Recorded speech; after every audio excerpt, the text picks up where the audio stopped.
প্রিমিসকে গুলি করা হয়। প্রিমিসকে গুলি করার সাথে সাথে সে একটা চিৎকার দিয়ে সেখানে লুটিয়ে পড়ে। এরপর প্রিমিসকে হেলিকপ্টারে করে তাদের নিজস্ব দ্বীপে এনে চিকিৎসা করা হয়। এইদিকে তাদের দ্বীপের মধ্যে 10 বছর পর তার এক ভাই তার সাথে দেখা করতে আসবে।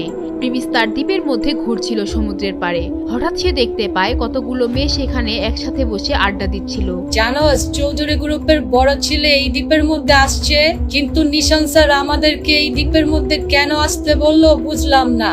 আরে ভাই কি বলস, চৌধুরী গ্রুপের মালিকের আরো ছেলে আছে। আমরা তো নিশান স্যারের গার্লফ্রেন্ড। যদি নিশান স্যারকে বিয়ে করতে না পারি তাহলে নিশান স্যারের ভাইকে পটাবো। চৌধুরী গ্রুপের যে সম্পত্তি আমাদের সবাইরও যদি বউ বানায় আমরা কোটিপতি হয়ে যাব। প্রিমিসের এই মেয়েগুলোর কথা শুনে মাথায় ঘাম চলে আসে। তাদের এই ডেঞ্জারাস কথাবার্তা শুনে সে অবাক হয়ে যায়, কিন্তু সে বুঝতে পারছিল না এই দ্বীপের মধ্যে আসলে এদের কাজ কি। কিছুক্ষণ পর যখন প্রিমিসের একটু কাশি আসে, সেখানে থাকা মেয়েগুলা প্রিমিসের দিকে রাগের নজরে তাকায় আর বলে, এই ছেলে কে তুমি? এখানে কি করো? এতগুলা মেয়ের মাঝে তুমি এখানে কি করো? দেখো আমাদের দিকে কেমনে তাকা আছে।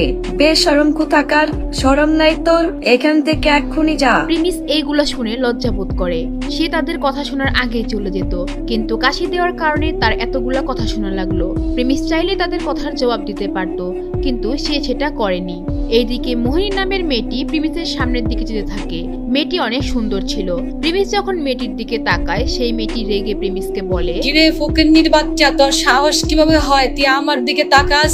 তোর সাহস কিভাবে হলো এত সামনের দিকে তুই আমার দেখতেছ? তুই জানোস কত মানুষ আমার এত সামনের দিকে দেখার জন্য স্বপ্ন দেখে?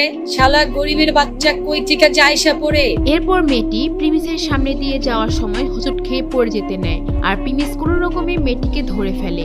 প্রিমিসের হাতে এবং পায়ে চোট থাকার কারণে সেও মেয়েটির উপরে পড়ে যায়। এরপর মেয়েটি উঠে প্রিমিসকে জোরে থাপ্পড় লাগিয়ে দেয় আর বলে, শয়তানের বাচ্চা শয়তান,